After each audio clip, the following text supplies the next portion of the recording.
გამარჯობა მეგობრებო, PFI-ის და FinTalk-ის კოლაბორაციის ფარგლებში შემოგთავაზებთ დღევანდელ თემას. ეს არის სამუშაო კაპიტალის მართვის სწორი პრაქტიკა ბიზნესში. Ვფიქრობ, რომ ეს საკითხი საკმაოდ ნაკლებად ყურადღება მიქცეული არის ბიზნესების მხრიდან, იქიდან გამომდინარე, რომ უფრო მეტ აქცენტს აკეთებენ ამ პრობლემის და სირთულეების შედეგზე და არა თვითონ გამომწვევ მიზეზზე. აქედან გამომდინარე გახდა ეს საკითხი აქტუალური, იმისთვის რომ გვესაუბროთ დღეს და მაქსიმალურად შევეცდებით, რომ ჩავშალოთ მისაღებ სიღრმეებამდე, მოგცეთ საუკეთესო პრაქტიკების შესახებ ინფორმაცია და რა ინსტრუმენტებით შეიძლება გავზომოთ ეს პრობლემა და ამ პრობლემის მოგვარების გზები როგორ შეიძლება რომ დავისახოთ და მივახციოთ კონკრეტულ შედეგებს. მეც მოგესალმებით ყველას, მიხარია რომ შევხვდით ისევ ამ საინტერესო თემით რომ დავუბრუნდით, რაც ნამდვილად როგორც თემა აღნიშნა აქტუალურია, უბრალოდ ბევრს მხედველობის მიღმა რჩება, იმიტომ რომ ძირითადად როგორც აღნიშნე მის შედეგებზე აკეთებენ აქცენტს. სამუშაო კაპიტალის მართვა გულისხმობს მიმდინარე აქტივებისა და მიმდინარე ვალდებულებების მათში შემავალი ელემენტების სწორად დაგეგმას, სწორ მენეჯმენტსა და სწორ კონტროლს. მარტივად რომ განმარტოთ. შემდგომში უკვე შეგვიძლია ახლა დეტალებში ჩავიდეთ ამ ელემენტებში რა იგულისხმება და მათი მართვა როგორ ხდება, ხო? პირველ რიგში რო წარმოვიდგინოთ სამუშაო კაპიტალის მართვის პროცესი, ეს არის ყველა ამ ელემენტების სწორი მართვა.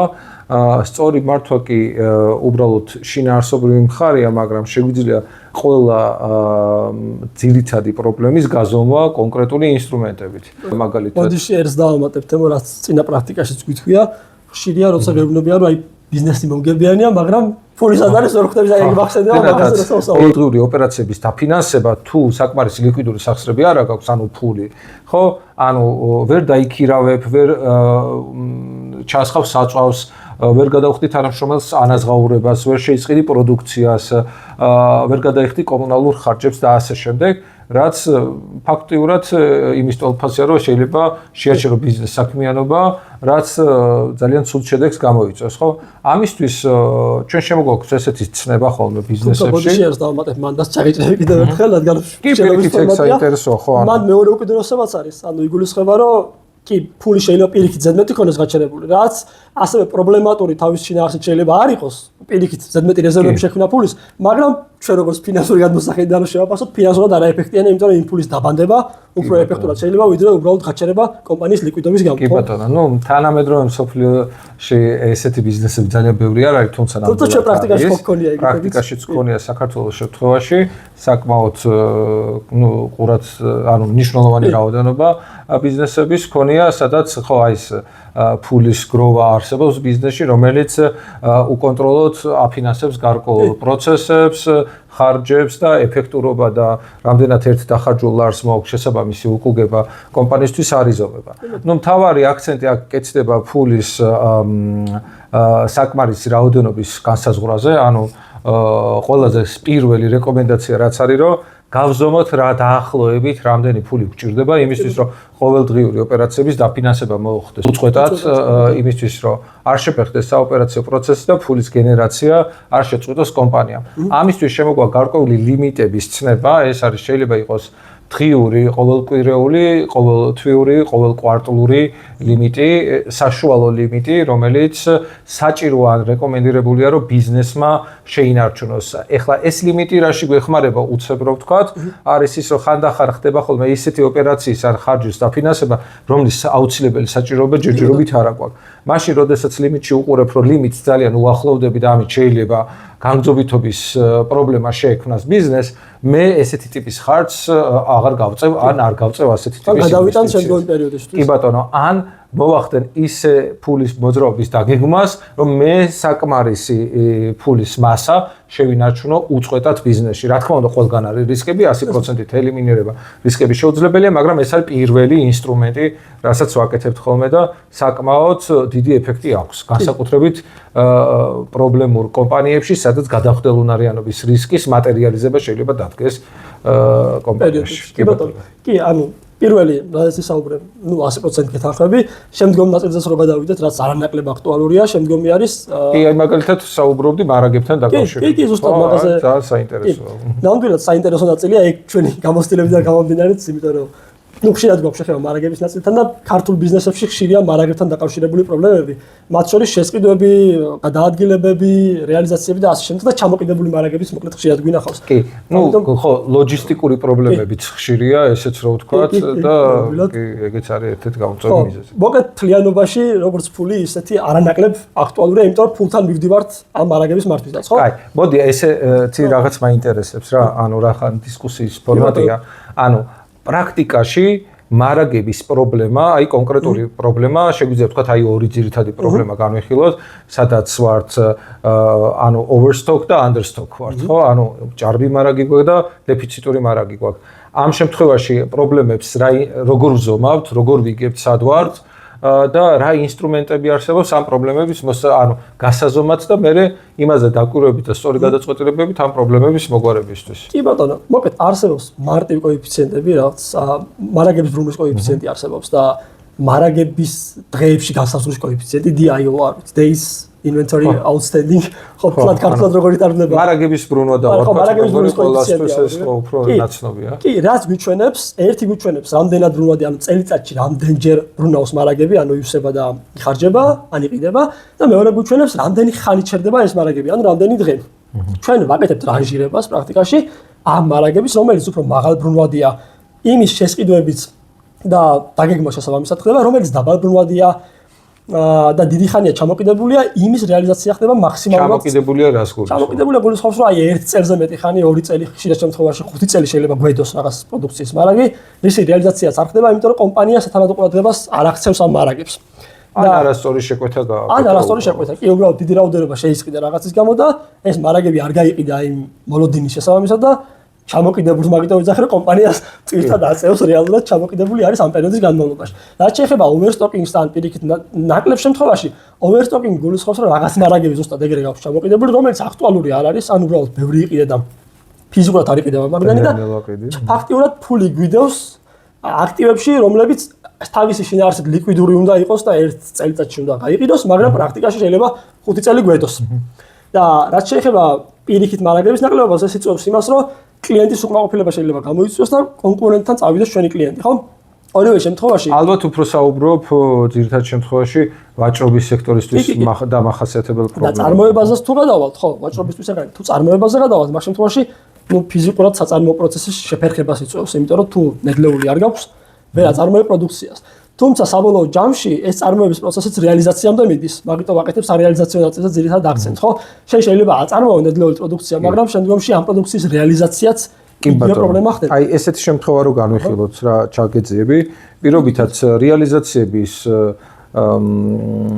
იგივე პირობების შენარჩუნების შემთხვევაში როგორ შეიძლება მარაგების სწორი მართვის პრაქტიკა დავნერგოთ, ისე რომ ეს პრობლემა ნელ-ნელა შევამციროთ და საერთოდ მინიმუმამდე დავიყვანოთ იმისთვის, რომ ეს ზედმეტი ფული გამოვანთავისუფლოთ, ან არასწორად შექმნილი რეზერვები გადავანაწილოთ ოპტიმალურად, რომ ბიზნესმა გაზარდოს მომგებიანობა და დანახარჯები თუნდაც მარაგების შენახვაზე შეამციროს, ხო?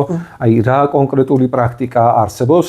აი თქვაც თუ შეგიძლია რომ გითხრა, აი 3 კონკრეტული რაღაცა მიდგომა, რაც ამ პრობლემას შეამცირებს. სამი კონკრეტული მიდგომა. მოკლედ მე ჯამურად შემიძლია ერთი მიდგომა გითხრა, რაც სათქმელად მარტივია, მაგრამ შეიძლება ელემენტებად ჩავშალოთ. ანუ გულისხმობ იმას, რომ მარაგების მართვის ინსტრუმენტები შეიქმნას, ხო? პირობითად ჩვენ პრაქტიკაში გქონია უშუალოდ, ამით ჩვენ სხვა იმას თუ გულისხმობდი, მე ამ კონკრეტულ ზოგადსაუბრები და თუ რაიმე სხვა გულისხმობ დავამატე. გულისხმობ რომ ვქმნით სპეციალურ Excel-ის ფაილებს ამ პროგრამაში თუ არის ამის საშუალება მარაგების მართვის.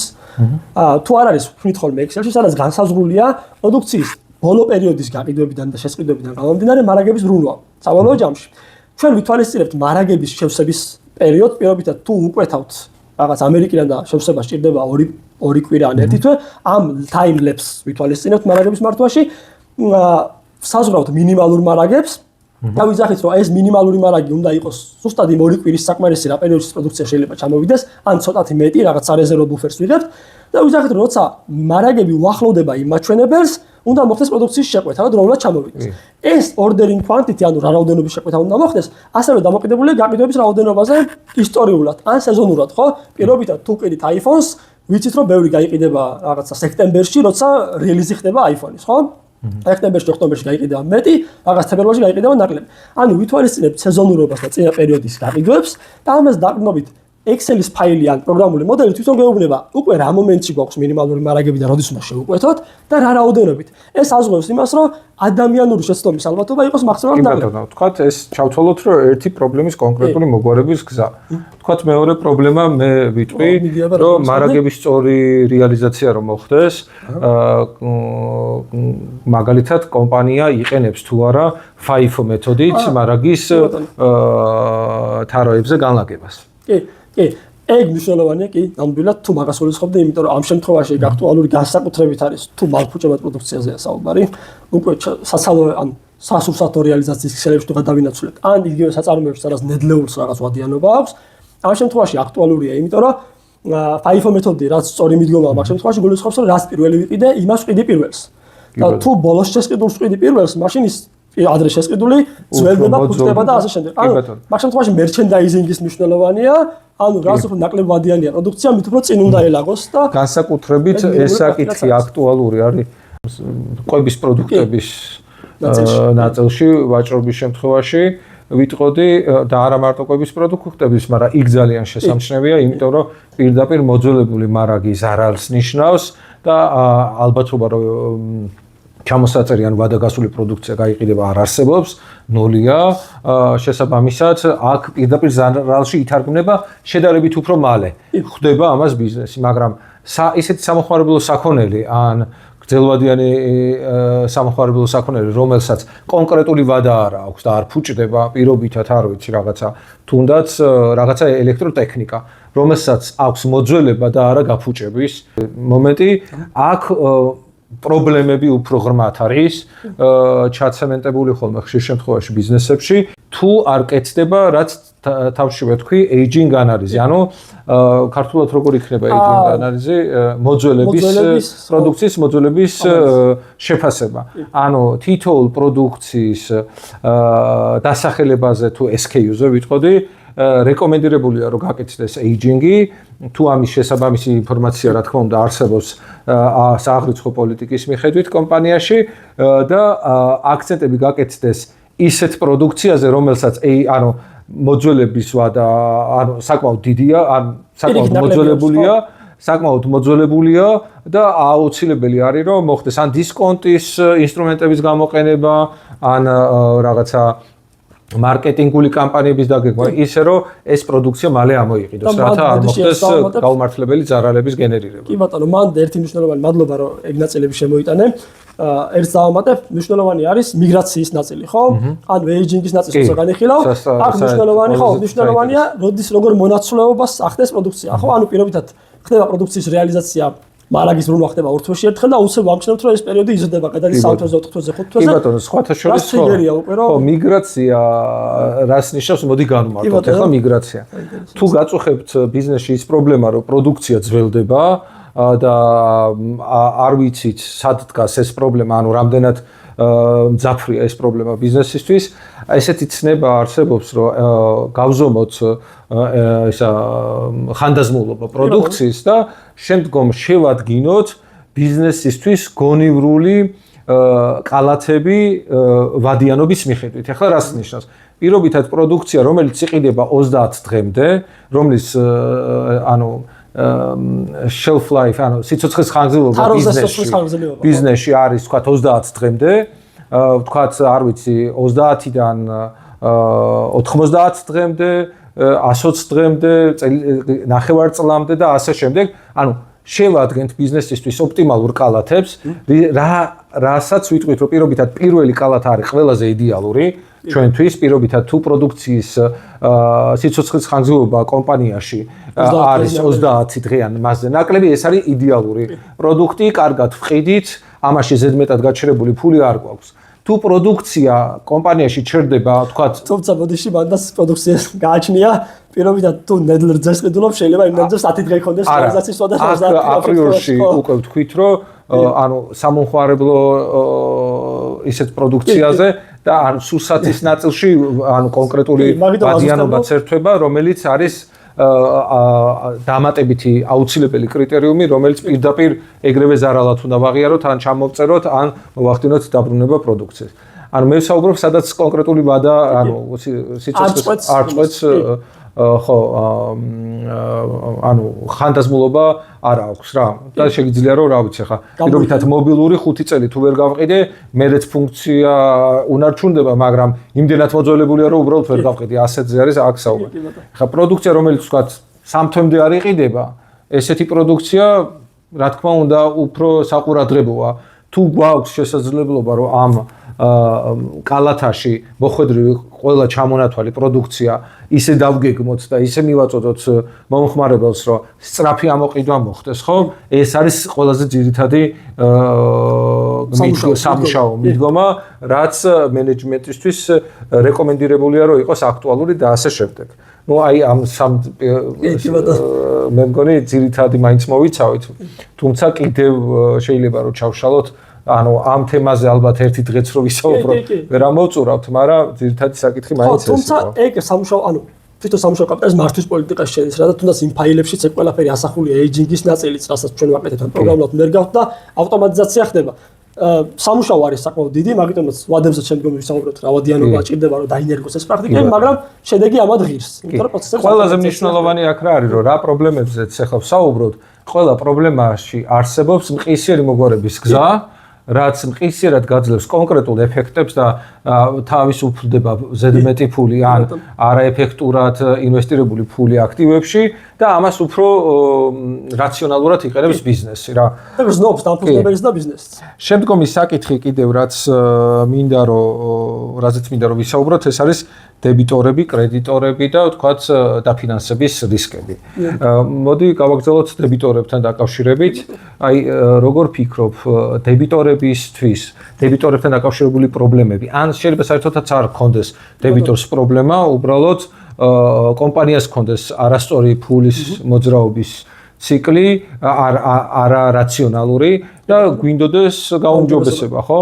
აი როგორ ვზომავთ, რა ინსტრუმენტებს ვიყენებთ და კონკრეტული რაღაცა გადაწყვეტილებებით რა ეფექტი შეგვიძლია რომ მივიღოთ რა. კი ბატონო. მოდი მან ცოტა მაშია ერთმანეთთან კრედიტორულიც და დებიტორულიც, ამიტომ შეიძლება რაღაც კონტექსტში შეგვიძლია პრინციპში ერთიანად გამიხოთ, იმიტომ რომ მაშია, რადგან ფულის მოძრაობის ციკლზე ვახდენთ გავლენას, აქ ინსტრუმენტები ბევრი არ გვაქვს, ხო? ფული რო გქონდეს საკმარისი, ანუ უფრო მეტი ხნით, ანუ უფრო ადრე უნდა ამოვიღოთ კრედიტორებისგან ფული, დებიტორებისგან ფული, ვიდრე კრედიტორებს გადავუხდით, ხო? ციკლის მთლიანობაში ეგრეა აწყობილი, რომ კი ბატონო. ანუ ფული უფრო მალე უნდა შემოვიდეს ბიზნესში და შევეცადო რომ ნელა გავიდეს ფული, რომ ფულის პრობლემა არ იყოს ბიზნესში. არის ძალიან მარტივი მექანიზმი. კი, თუმცა პრაქტიკაში რთულია დასანერგად, იმიტომ რომ როგორც ჩვენ გვინდა ფული ამოვიღოთ სხვებისგან, მალე ისე უნდა სხვებს ჩვენგანაც ფული რა აიღონ მალე. პრაქტიკიდან გამომდინარე, ფულის ამოღების სიჩქარეს რა ზრდის? როგორი ტიპის გადაწყვეტილებები, აი კეთვით ფულის ამოღების, ანუ გულისხმობს დებიტორების შემთხვევაში, მართლა როგორ მოხდეს, ხო? აქ რამდენიმე მიდგომა არსებობს. ერთი არის თვითონ პოლიტიკის შემუშავება იმგვარად, რომ დებიტორული ან კონსიგნაცია, ჩვენ მიერ გაცემული პროდუქციის კონსიგნაციის ვადიანობა შევამციროთ ერთი, მაგრამ რადგან ამოღებაზეა საუბარი უკვე არსებული დებიტორებზეა, ხო? ამ შემთხვევაში საუბარი.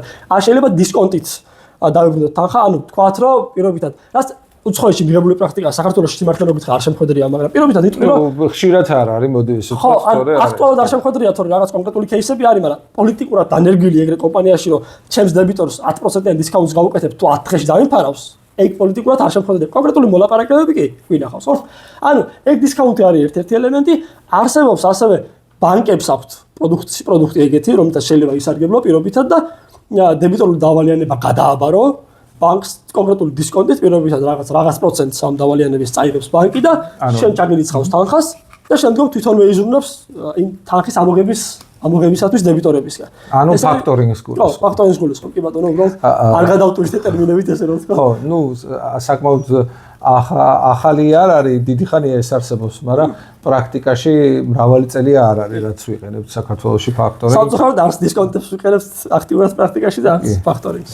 კი ბატონო. აი კიდევ არის რამე ინსტრუმენტი, რითაც თქვათ გავსდი დებიტორების ამოღების სიჩქარეს, ანუ რითი შეიძლება რომ გავზომო მაგალითად, ანუ სიჩქარის ზრდაზე როცა არის საუბარი, როგორ ვზომავ, ანუ თუ არ ვიცი რა რამდენ დღეში ვიღებ დღეს, ანუ როგორ უნდა გავზომავ. ხო, ანუ მან ბრუნის კოეფიციენტს გულის ხო? ხო, ბრუნის კოეფიციენტები აქვს ყველაფერს, ანუ ფულის მოძრაობის ციკლი სტანდარტულად შედგება მათ შორის დებიტორების, მარაგების და კრედიტორების ბრუნვისგან, ხო? მარაგების ბრუნის კოეფიციენტი როგორც არსებობს DIO, ისევე არსებობს DSO და არსებობს DPO. ანუ DSO არის ეგრეთ წოდებული დებიტორების ბრუნის კოეფიციენტი და არსებობს DPO კრედიტორების ბრუნის კოეფიციენტი. ამიტომაც ვაერთიანებდი, რომ რაღაც მსგავსია ერთმანეთთან, ხო? ესეც იგივენაირად გვეუბნება საშუალოდ რამდენი ხნის განმავლობაში გიჩერდებიან დებიტორები, ანუ ამდენ ხანში ვიღებთ დებიტორულ დავალიანებას, ან გავცემთ კრედიტორულ დავალიანებას, ხო? ფულის მოძრაობის ციკლი რო შევკრათ და ჯამურად წარმოვიდგინოთ, ხო?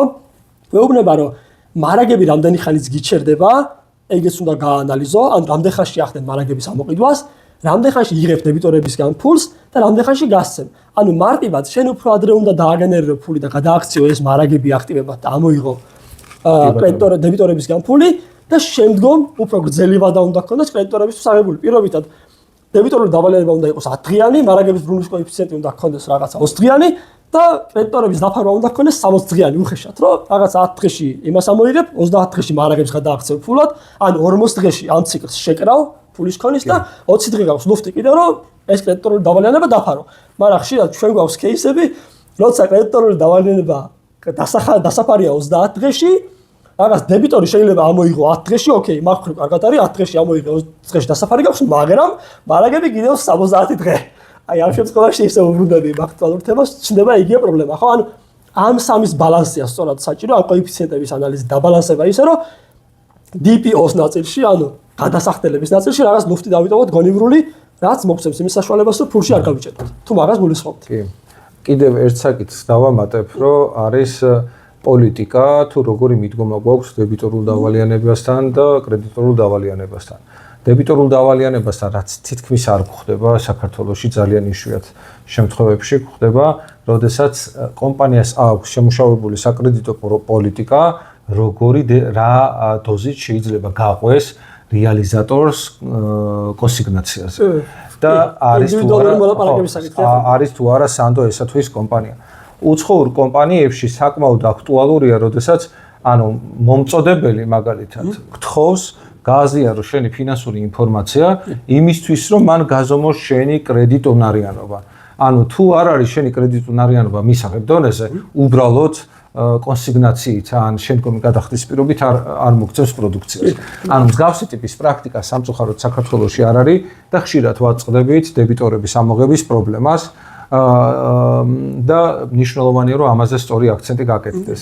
ასევე მნიშვნელოვანი არის, რომ თუ ვატყობთ, რომ დებიტორული დავალიანების ბრუნვის მაჩვენებელი კონკრეტულ დებიტორებზე გვაქვს გაზომილი და ქრონოლოგიაში რამოდენიმე დებიტორის ბრუნის კოეფიციენტი იზრდება დღეების რაოდენობაში, ეს ნიშნავს, რომ ეს კონკრეტული დებიტორები უფრო გვიან აკომპენსირებენ გადასახდელ თანხებს, ვიდრე ისტორიულად ისინი ახდენდნენ. ანუ დებიტორების ხარისხი უარესდება, ანუ ჯამურად გაზომილი დებიტორების ბრუნის კოეფიციენტი შეიძლება მისაღები იყოს, მაგრამ სუბსტანციას აქვს ძალიან დიდი მნიშვნელობა, იმიტომ რომ რამოდენიმე დებიტორი თუ უარესდება და რამოდენიმე ახალი კლიენტი ყავს და პოსლეზე ყიდი მათ პროდუქციას, ეს ხელოვნურად აჯანსაღებს კოეფიციენტს და რეალურად მალავს პრობლემას შიგნით.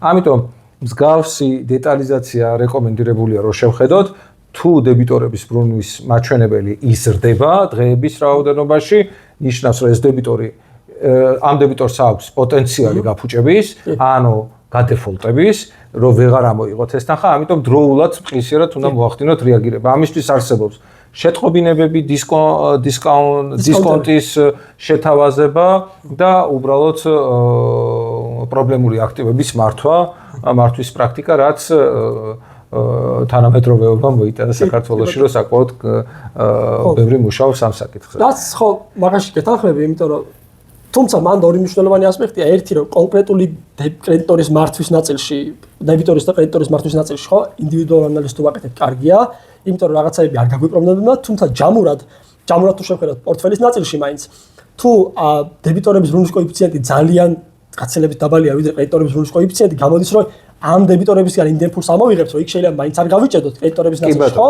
მაგრამ ინდივიდუალური ადამიანები, ინდივიდუალური მომწადებლები გაგვიპრომდება და რას შემდგომ პორტფელიოს გააფუძნებთ. საკმაოდ საინტერესო შემთხვევა, რომელიც არ ქონდა, ანუ ჩვენ გეგმაში რო გესაუბრა, ეს არის რომ აი თუ თქვა დებიტორების ვადიანობა იზრდება და კომპანიის მარჟები, მომგებიანობა არ არის სათანადო დონეზე. კი ბატონო. გაზრდილი დებიტორი ან არასწორად გაყიდული პროდუქციას ნიშნავს და არასწორად გეგმავთ მოგებას, იმიტომ რომ გრძელვადიან კონსიგნაციით გაყიდულ პროდუქციაზე უფრო მეტი მარჟა არის რეკომენდირებული რომ კომპანიამ მიიღოს, ვიდრე მყისიერად თუ ახდენს შემსყიდველი კომპენსაციას, ხო? ამიტომ მომგებიანობის მარჟები თუ წვრილია, პატარაა, ხო? დებიტორების ბრუნვის მაჩვენებლის ზრდა პირდაპირ ურტყავს მომგებიანობას და აყენებს კომპანიას ისეთი რისკის წინაშე, რომ შეიძლება ოპერაციები უბრალოდ ვეღარ შენარჩუნდეს გარკვეულ დროის სამომავლო პერსპექტივაში და შეწყვიტოს კომპანიამ არსებობა. ამიტომ ძალიან მოწყვლადია განსაკუთრებით ისეთი ბიზნესი, სადაც მარჟები არის დაბალი და დებიტორების ბრუნვა იზრდება. კრედიტორებთან დაკავშირებით რას ვიწყოდით? უცებ რაღაცა ლაკონურად. კრედიტორებზე იდეაში ვისაუბრეთ დაახლოებით იგივე მიდგომა კრედიტორებთანაც, ხო? კრედიტორებთანაც კრედიტორის მხრიდან უნდა მოდიოდეს რეალურად ადრე დაფარვის შემთხვევაში დისკონტის ნაწილი.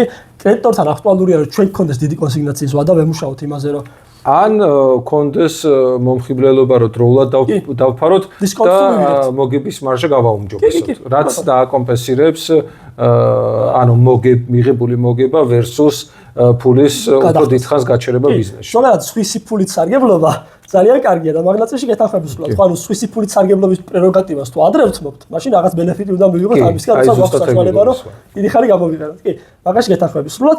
სხვა მხრივ იგივეა, კრედიტორების ბრუნვის კოეფიციენტიც არსებობს, ეგეთი და მაგნაცებში თუ ჩვენ ხედავთ ჩვენი მხრიდან რომ ვიღაცაებს ვეღარ უხდით დროულად და რაღაცაებში ვიჭიმებით, ისე ამას ვიტყვი, სლენგი ზონეზე რომ გამოვიყენოთ, რაც მიღებული პრაქტიკა არის ბიზნესში უშუალო საუბრები. ეგ ნიშნავს, რომ ჩვენ შეიძლება ლიკვიდობის პრობლემა შეგვექმნას გრძელვადაში, ხო? და პრობლემა შეგვექმნას კრედიტორთან. მინიმუმ ის, რომ ეს კრედიტორი ოდესღაც გვეტყვის, რომ უკვე ძალიან გადაცდა ყოველგვარ ზღვას და შეიძლება მოწოდება შეგვიწყვიტოს პროდუქციის და გითხრას, რომ უბრალოდ ეხლა თუ დამიფარავ, რაც ქონია ქართულ ბიზნესებში ეგეთი кейსები. საკმაოდ ხშირად. სხვათა ძირითადი მომწოდებლებიც ყოფილან, რომ ან ეხლავე მიფარავ ამ დავალიანებას, ან საერთოდ გიჩერებ მოწოდებას, რაც კრახია ბიზნესთვის შეიძლება საწარმოო პროცესი იქნება თუ სარეალიზაციო პროცესი შეიძლება კატასტროფით დასრულდეს, ხო? და აქვე პრობლემას წარმოშობს ის, რომ ერთხელ რომ ეს პრობლემა გვიჩნდება კრედიტორთან, შემდგომ სანდოობა მისი მხრიდან მცირდება ჩვენი და ანუ აღარ გვაწვდის პროდუქციის კონსიგნაციით, ან იმ ვადით, რაც ჩვენ გვაწყობს ბიზნესისთვის და გვიზღუდავს პირობებს უფრო ლიმიტირებულად. არა მოგებიანი ხდება ჩვენთვის. კი და ამიტომაც იგივენაირად როგორც დებიტორების ნაწილი აქტუალური ფული მივიღოთ დროულად, მნიშვნელოვანია რომ ეს ციკლი მთლიანობაში ავაწყოთ ისე რომ მივიღოთ სწორად ფული და გავცეთ სწორადაც.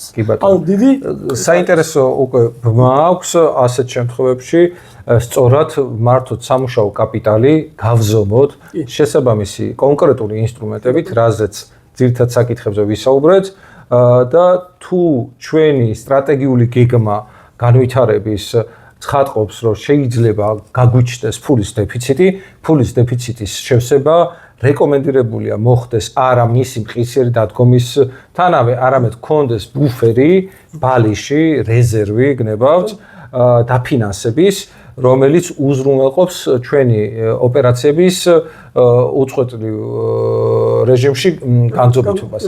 შესაბამისად, უკვე ბმაშია რომ თუ თქვათ კრედიტორ დავალიანებას დროულად ვერ ვფარავთ, იქინა გამომდინარე რომ გვაქვს განვითარების კონკრეტული სტრატეგიული გეგმა, ბიზნესის გადამხდელუნარიანობის რისკი კი არ დგება, ან თუნდაც შეიძლება დგებოდეს, მაგრამ სწორი მართვის პრაქტიკა, როცა ვგეგმავთ საკმარისი რეზერვებს და ამისთვის წინასწარ ვიღებთ ვიჭერთ თადარიგს და არა, როდესაც დაგვჭირდება კონკრეტული ფული და მაშინ ვეძებთ დაფინანსების წყაროებს. ეს არის ყველაზე დიდი შეცდომა, ესე ვთქვათ, რაც შეიძლება ბიზნესში შეგხვდეს, როდესაც გჭირდება ფული.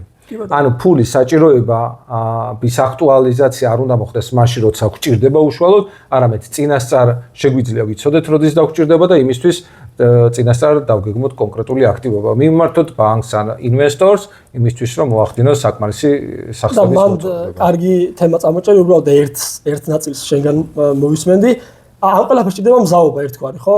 ბანკის გასაგებია რა თვალისწინებული დაკვრას, მაგრამ რაღაცა რჩევის სახით რომ მივცეთ პირობითად ამ დაფინანსებისთვის კონკრეტულ მომენტში შეიძლება თადარიგი შევქმნათ, მაგრამ ამისთვის რომ მოვემზადოთ, რომ ეს ბუფერი შევქმნათ, რა აქტივობები შეიძლება განახორციელოს ბიზნესმა მარტივად მოკლე მონახაზი, რომ მზად იყოს ამ ყველაფრისთვის, რომ ბანკმა არ გაუჭიანუროს ინსტიტუტმა და ასე. კი, ანუ ვადებს აქვს ძალიან დიდი მნიშვნელობა, ანუ როგორც საუბრობთ, ვადებს აქვს ძალიან დიდი მნიშვნელობა. ამისთვის გვჭირდება, რომ კომპანია ფინანსურად იყოს მდგრადი, მაგრამ კომპანია ფინანსურად მდგრადია თუ არა მდგრადი, ამის შეფასება ხდება კონკრეტულ მომენტში, ხო?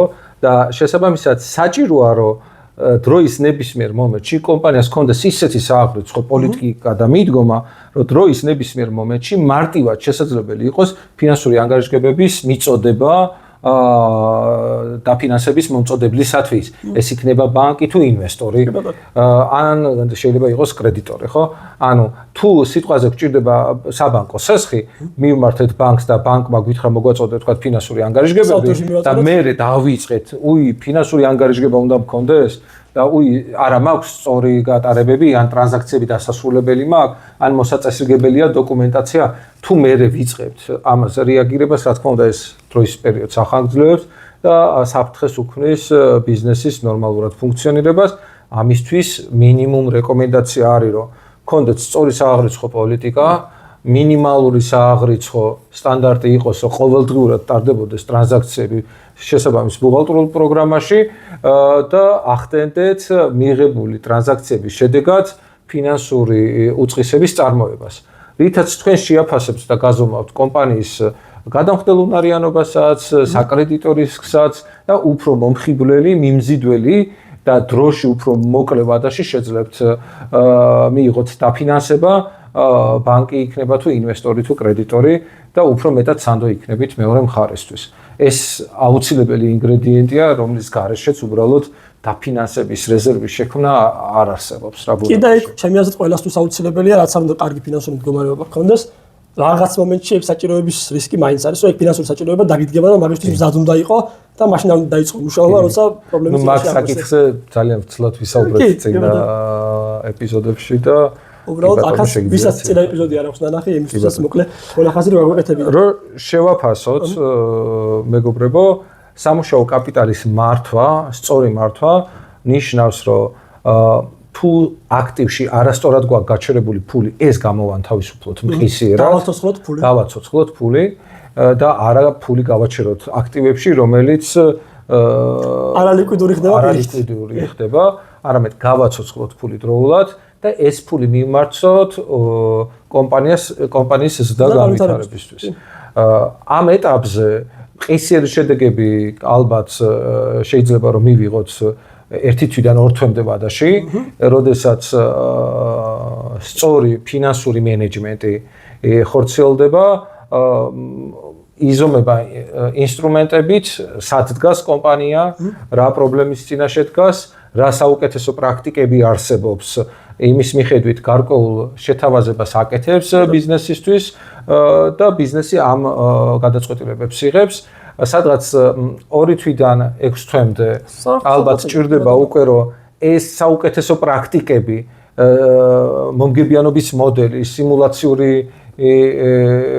სცენარები, რომელი ასახავს ყველაზე ნათლად პრაქტიკაში შედეგებს და ასეთი ტიპის სცენარებზე უფრო მეტი აქცენტის გაკეთებას და უფრო მეტად დახვეწას მენეჯმენტის მხრიდან გადაწყვეტილებების მიღების პროცესის დახვეწას და ინსტრუმენტებით გაზომილი მონაცემების ქრონოლოგიაში მონიტორინგი და მართვა, ისე რომ გაუმჯობესდეს მაგალითად ფულის მოძრაობის ციკლი, იმისთვის რომ სწორად და დროულად გამოვათავისუფლოთ ფული, დავხარჯოთ რაც შეიძლება ნაკლები დაფინანსების ხარჯებზე და ერთ-ერთეულ დახარჯულ არზე უფრო მეტი სარგებელი შევძინოთ კომპანიას, ვიდრე აქამდე ქონდა.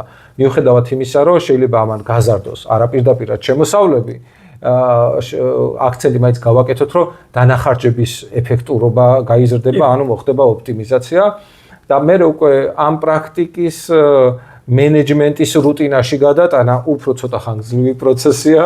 ფიქრობ და აი რამდენი ხანი გჭირდება ხოლმე ბიზნესებში რომ მენეჯმენტი დავხეშად რა აი 10 თვე 6 თვიდან 1 წლამდე ალბათ ჭირდება აი ეს დახვეწილი საოპერაციო პროცესები თავისი საკონტროლის ინსტრუმენტებით, KPI-ების მონიტორინგით და კონკურენტების ანალიზით და სექტორის საუკეთესო პრაქტიკების გამოყენებით რუტინაში რომ გადავიყვანოთ და გავზომოთ ჩვენი კონკრეტული შედეგები და მენეჯმენტს ეს კონდეს კი ანუ გაითავისოს და პრაქტიკაში გაატაროს ეს გადაწყვეტილებები, ჭირდება სადღაც ალბათ უფრო 6 თვიდან 1 წლამდე პერიოდი. შეიძლება ეს იყო დღევანდელი დღისთვის. ვიმედოვნებ რომ საინტერესო დისკუსია შემოგთავაზეთ. თუ თქვაც გაქვთ რამე შენიშვნა, რეკომენდაცია, კომენტარის სახით გაგვიზიარეთ. ან საინტერესო გამოცდილება ამ ნაწილში კი, რა თქმა უნდა. მადლობა ყურადღებისთვის. მადლობა ყურადღებისთვის. მეც იგივენაირად იმედი მაქვს გამოგადგებათ ჩვენი გამოცდილების გაზიარება და ისურვებ წარმატებებს. აბა კარგად. ნახვამდის, ბედნიერად.